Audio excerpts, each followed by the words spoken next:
Esto es Olimpo 2024 Digital, el 11 en París.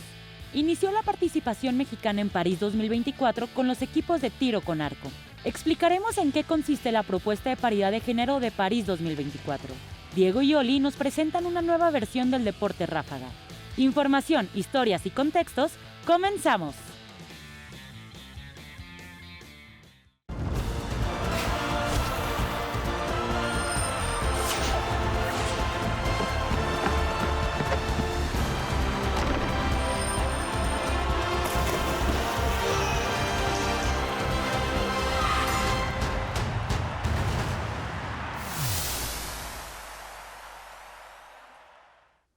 Amigas, amigos de Olimpo 2024, el 11 en París.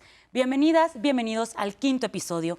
Un día especial porque hoy iniciaron su participación los primeros deportistas mexicanos de estos Juegos Olímpicos, con la ronda clasificatoria de tiro con arco.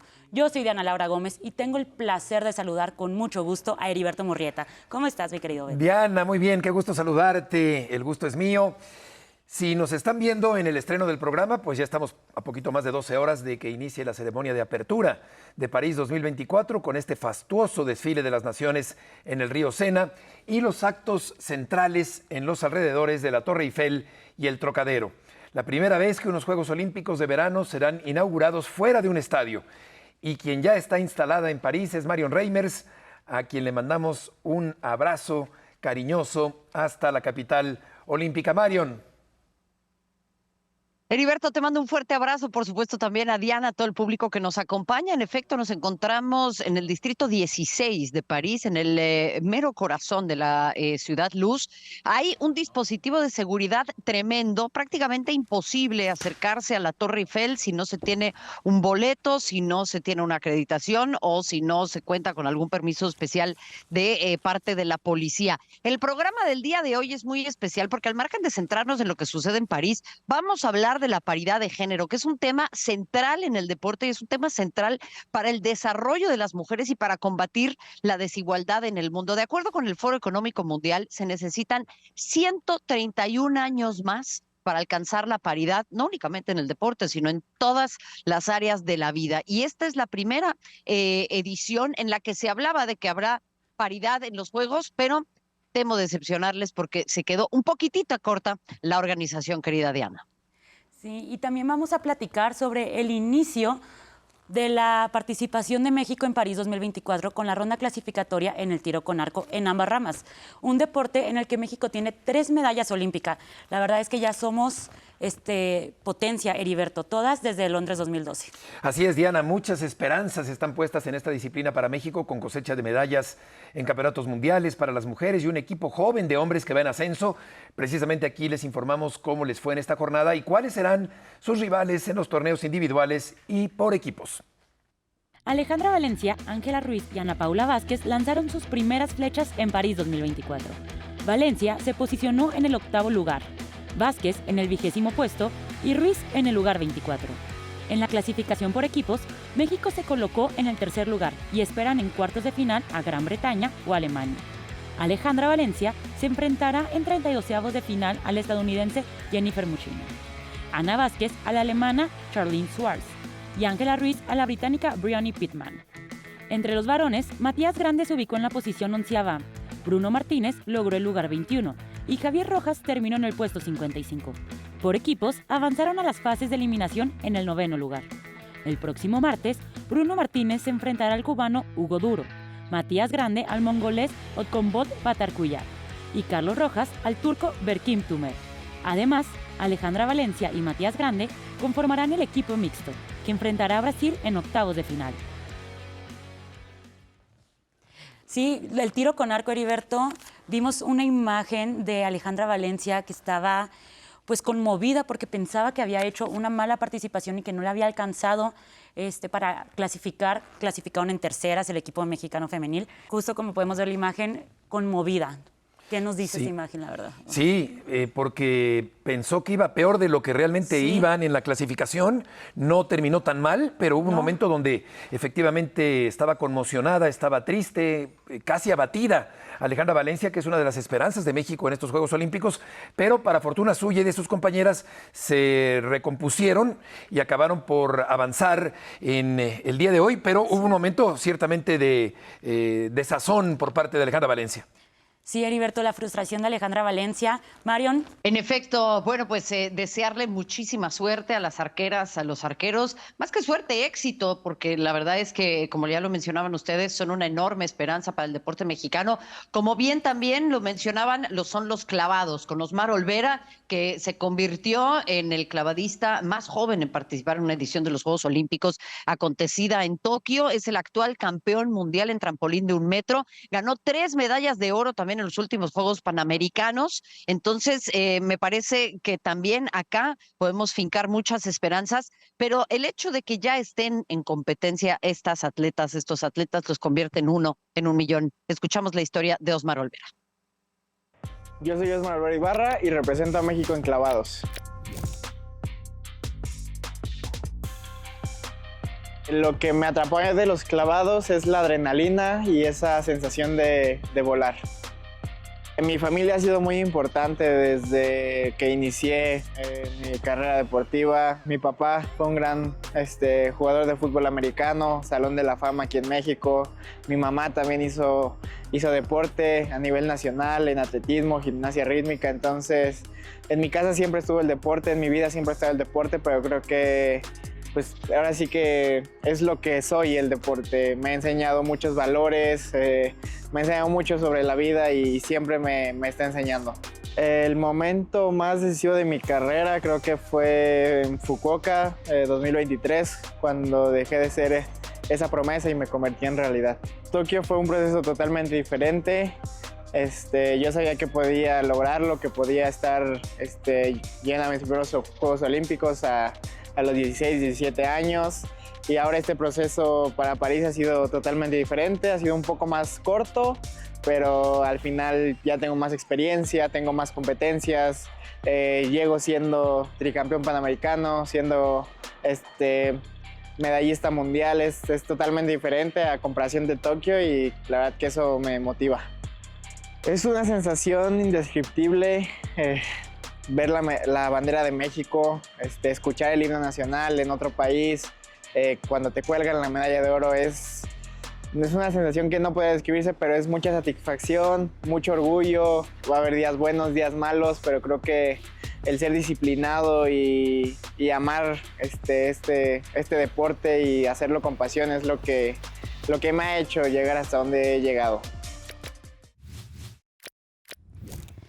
Y escuchando a Osmar Olvera, me da un gran gusto para mandarle saludo a su papá Sergio Olvera, orgulloso politécnico que jugó con las Águilas Blancas. Además decir, Heriberto, que los clavados son el deporte mexicano, porque es el que más medallas olímpicas nos ha dado, y ahora estamos frente a una nueva generación, que ya no es aquella de Germán Sánchez o Paola Espinosa, es una que viene cargada de promesas de la mano, claro, de Osmar Olvera y Randall Williams. Claro, desde luego, y también en lo femenil con Alejandra Orozco, la abanderada mexicana, que ella justo estuvo en la generación anterior y la actual, ahora acompañada de Gaby Agúndez. Y hablando de ser abanderado de la delegación mexicana y los clavados, Fernando Platas fue abanderado en 2 ocasiones y hoy nos platica cómo vivió desfilar en la inauguración.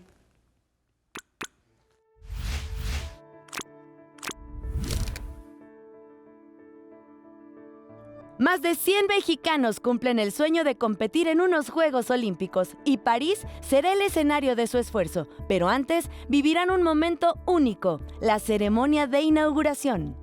Estos momentos que te marcan, ¿no? No solamente ser medallista, el ser abanderado tiene una magia propia, porque obviamente como atleta los símbolos patrios, el representar a tu país, tiene un valor no que sea mayor, sino que eres mucho más sensible a ello. Por eso has trabajado toda tu vida. Desde Tokio 2020, cada país nombra 2 abanderados, un hombre y una mujer. Y en París 2024, los mexicanos que encabezarán al contingente serán la clavadista Alejandra Orozco y el pentatleta Emiliano Hernández. Desde que tenía 8 años y veía en la primaria pasar la bandera, siempre me ponía la piel chinita y creo que ya todo el mundo sabe que soy fanático del fútbol. El hecho de ver la bandera y cantar el himno, yo siempre lloro cuando pasa eso en la selección nacional.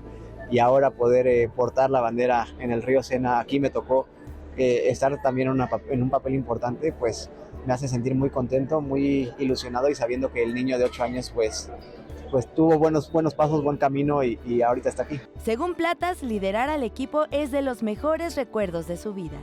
El momento mágico de la inauguración no tiene comparación alguna, ¿no? Ese pasillo oscuro y pues, como somos los mexicanos, a las porras, al cielito lindo, a gritar, a papachar. Emi y yo sabemos que en París la vamos a traer juntos y la vamos a portar con mucho honor, con mucho respeto, con mucho orgullo y como lo hemos dicho, uno mismo, vamos a hacer una misma delegación y todos juntos con esa motivación para defender y para demostrar todo lo que se ha trabajado en estos años. Para Ale, estos serán sus últimos juegos, mientras para Emiliano, los primeros. Ale es un ícono de nuestro deporte, Ale es una medallista muy importante en la historia de los clavados y que también tiene su propia personalidad, es una mujer muy madura, una mujer que está disfrutando el momento, en fin, me parece que ese equilibrio lo pone ahí y Emiliano es un chavo que se quiere comer al mundo, ¿no? Y que tiene una mentalidad triunfadora, me parece que esa es una gran mezcla y que la vamos a ver ahí en ese recorrido. Para el 11 en el Olimpo, Katia López. Vaya momento que tendrán en unas horas nuestros atletas, en solamente unas horas, con un desfile que se convierte en una navegación en el río Sena. Aunque también debemos decir algo. Hay un antecedente de una apertura olímpica fuera de un estadio, pero en Juegos Olímpicos de la Juventud, en Buenos Aires 2018, que se hizo en calles y en avenidas de la ciudad. Esta vez se hará por primera vez para los de verano de categoría mayor. A mí me sorprendió, Marion, saber que en Atlanta 96, allí estuvimos, los Juegos del Centenario, solo 1 de cada 3 participantes eran mujeres. Fueron 128 años los que tardamos en llegar a ver unos olímpicos con el mismo número, Marion, de hombres y mujeres. En efecto, Heriberto, y la verdad es que si nos ponemos un poquito quisquillosos, se ha quedado corto todavía el Comité Olímpico Internacional en ese tema, porque la meta en realidad todavía no se alcanzó. Hay una diferencia de 209 respecto de competidores varones y competidores mujeres, así que todavía habrá que trabajar un poquito en esa materia. Hay que destacar también, y esto que mencionas es muy importante, se ha avanzado muchísimo desde aquellos Juegos de Atlanta 96, pero en lo que no se avanza es en el tema de la toma de decisiones, los despachos. De 147 puestos dirigenciales del Comité Olímpico Internacional, solamente una tercera parte son ocupadas por mujeres. Entonces, ahí todavía hay una asignatura pendiente. Ya iremos hablando más adelante de paridad de género en estos Juegos, aunque coincido contigo, Heriberto, y por supuesto con el público que nos acompaña, que se ha mostrado un avance sustancial. Y como siempre, nuestra querida y admirada Olga Trujillo en Diosas Olímpicas nos cuenta más. En 1900, la Cámara de los Hermanos Lumière retrataba el París de inicios de siglo, donde se llevaban a cabo los segundos Juegos Olímpicos de la era moderna. El deporte era una de las promesas del Nuevo Mundo. Sin embargo, las mujeres no estaban incluidas. La estadounidense Margaret Abbott asistió a la Exposición Universal, también conocida como la Feria Mundial, y se inscribió en el torneo de golf Prix de la Ville de Compiègne, que después fue considerado como parte de los Juegos Olímpicos. Aunque ganó, nunca escuchó la palabra olímpicos, ni recibió una medalla. Igual que ella, otras 21 mujeres también participaron en 5 deportes durante la feria que duró 6 meses. El barón Pierre de Coubertin, restaurador de los Juegos Olímpicos, no incluyó a las mujeres en sus ideales deportivos. De hecho, definió su participación como el espectáculo más antiestético que los ojos humanos pudieran contemplar. 20 años después, las mujeres abrieron sus propios espacios ante el rechazo en la máxima competencia. Alice Milliat organizó los primeros Olímpicos femeniles, pero se extinguieron pronto por falta de recursos. Aún después de su inclusión en París 1924, solo 4.5% del total de atletas eran mujeres. 6 décadas más tarde, en Los Ángeles 1984, habían alcanzado 20% de participación. Poco después, la ONU recomendó usar el deporte para combatir los estereotipos sexistas y en 1991 el Comité Olímpico Internacional ordenó incluir en cada disciplina una competencia femenina. Así que las diferencias se hicieron menos y en Londres 2012 fueron denominados los Juegos de la Mujer. Río 2016 y Tokio 2020 cerraron más la brecha. Hoy que los Juegos Olímpicos vuelven a alumbrar París, por primera vez habrá el mismo número de mujeres que de hombres en las competencias, 5.250 en cada rama. El nombre de Margaret Abbott suena fuerte en las calles de esta ciudad como el de una de las primeras diosas olímpicas. Como siempre, agradecerle a la gran Olga Trujillo y a Diosas Olímpicas por hablarnos precisamente de la historia de las mujeres en el deporte, de la historia de las mujeres en el olimpismo. Y precisamente pegamos un salto de una campeona a otra, como ir de Nadia Comaneci a Simone Biles o a la inversa, porque está con nosotros Claudia Pedraza, especialista en género y deporte, una muy admirada colega, una mujer que siempre nos da mucha luz sobre estos temas. Claudia, te saludo a la distancia, te mando un muy fuerte abrazo y quisiera yo arrancar preguntándote justo sobre algo que te he escuchado decir muchas veces, que es que para alcanzar la verdadera paridad en el deporte y en otras áreas, hay que incorporar la perspectiva de género en la toma de decisiones y en cómo se reglamenta el deporte. ¿A qué te refieres con eso? ¿Podrías explicarle un poco más a la audiencia qué tenemos que hacer para incorporar la perspectiva de género en esto? Sí, claro. Muchas gracias por la invitación, Marion, también por la presentación.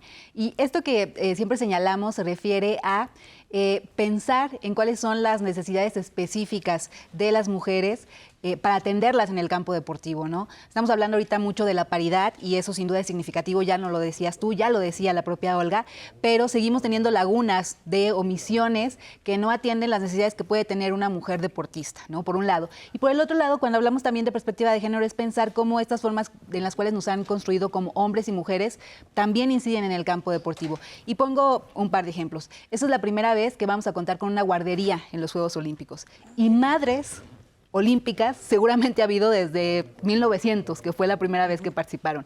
Nunca se le había ocurrido al olimpismo que las mujeres atletas podrían requerir esto en específico, ¿no?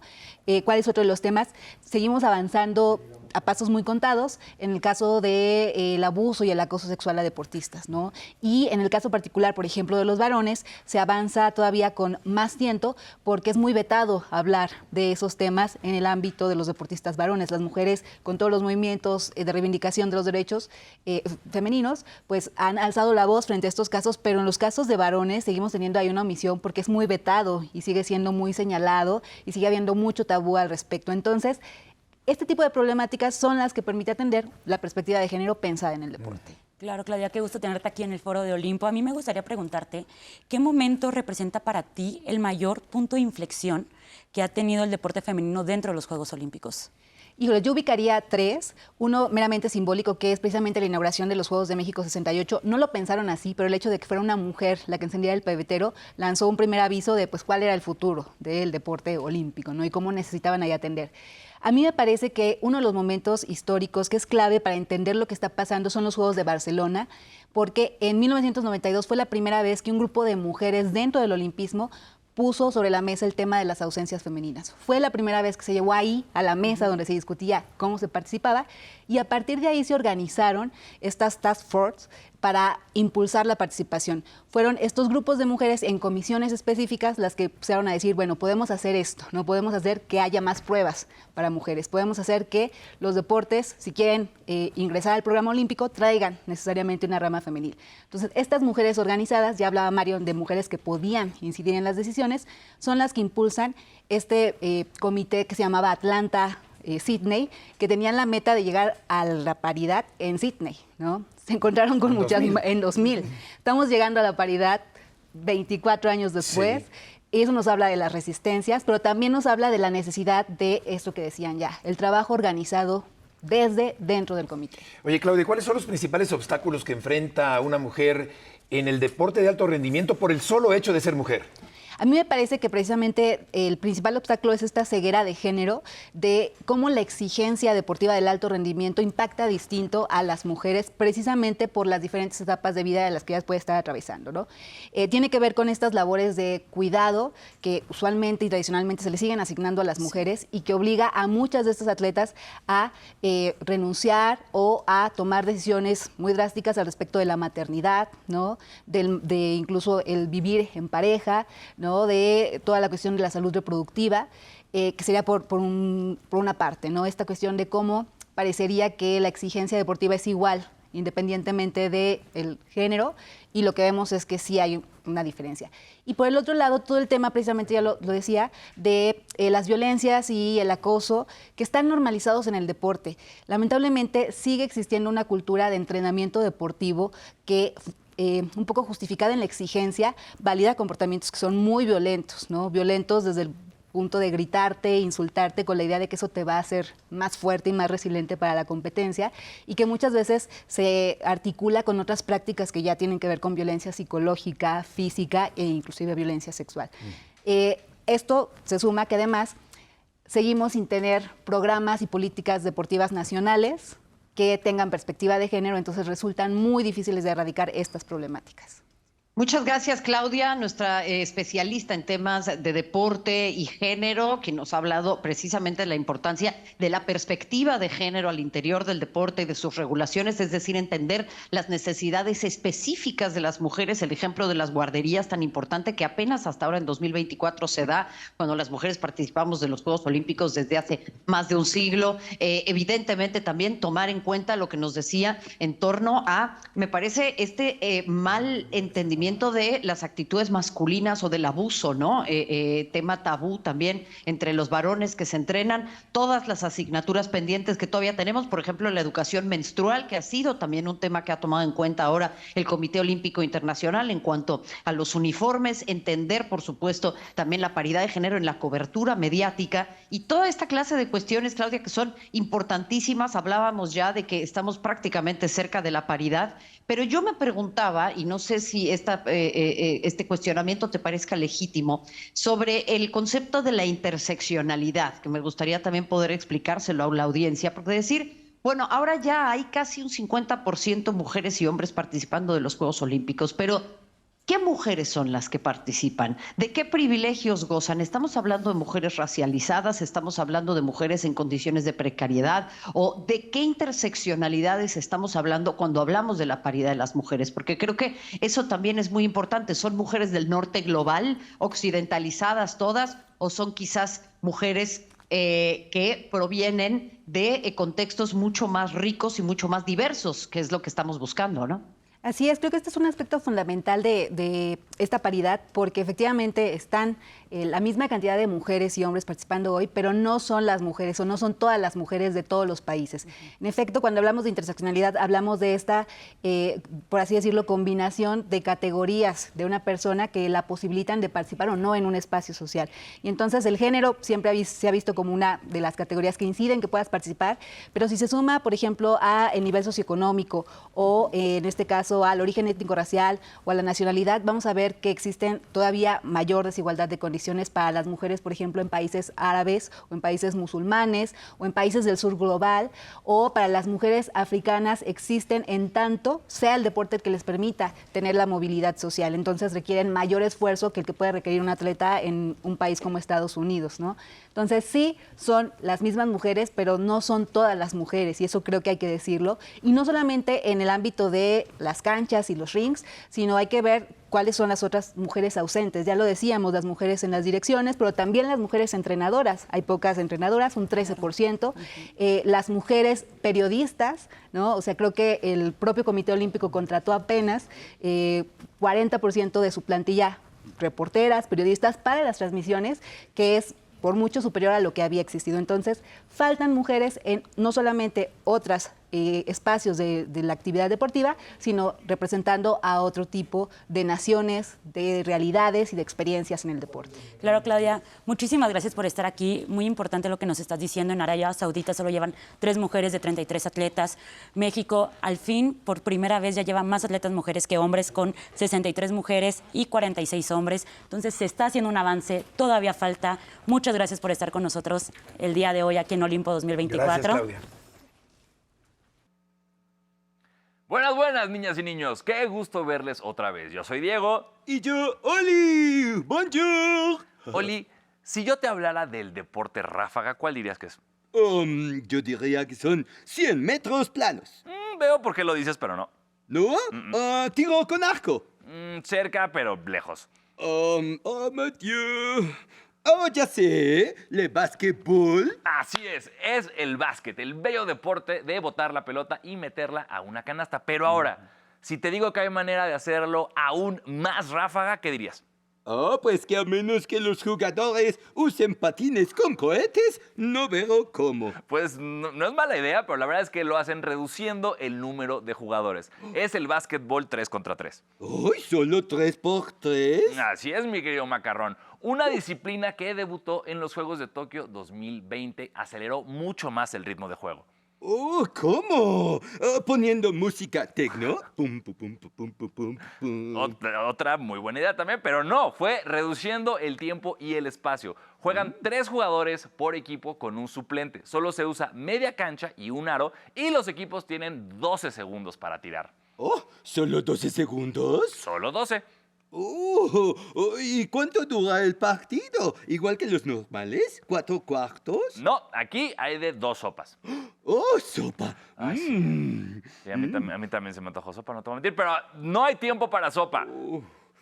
Siempre hay tiempo para sopa, Diego. Ok, sí, pero después, Oli, después. Okay. Después de la sopa. Entonces, los partidos duran 10 minutos o hasta que un equipo meta 21 puntos. Si nadie alcanza los 21, entonces el equipo con más puntos cuando termine el tiempo gana. Uy, ¿y los tiros valen igual?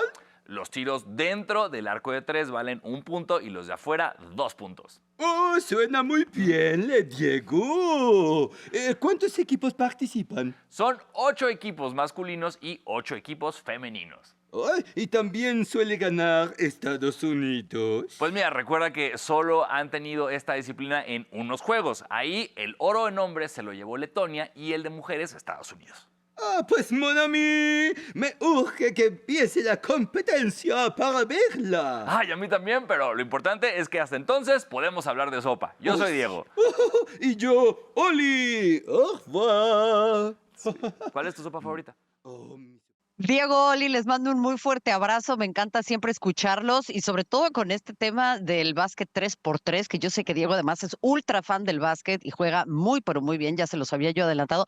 El otro día tuve oportunidad justo de ver un básquet 3x3 y me encantó. Me recordó a cuando jugaba yo en el patio del colegio y como estas versiones un poco más cortas. Evidentemente yo bastante más mala que las atletas que pude ver, querida Diana, querido Heriberto, pero estaremos viendo en su esplendor precisamente a quienes ya queremos que entren en acción, a las atletas, a los atletas, este gran desfile de naciones. Evidentemente no faltará que hablemos de cuáles han sido los uniformes más bellos, de quién enciende el pebetero, si va a cantar Celine Dion o no, todas las grandes dudas que hemos de despejar el día de mañana con la gran inauguración.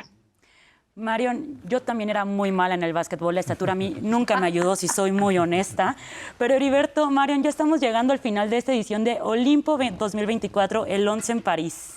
Así es, a poco de que se realice esa caravana náutica en la apertura de los Juegos Olímpicos, y le pedimos a nuestro amable público que nos deje sus comentarios, nos diga qué le ha gustado más del programa. Marion, un fuerte abrazo allá a pocas horas del arranque oficial, aunque ya ha habido actividades, de los Juegos Olímpicos de París 2024.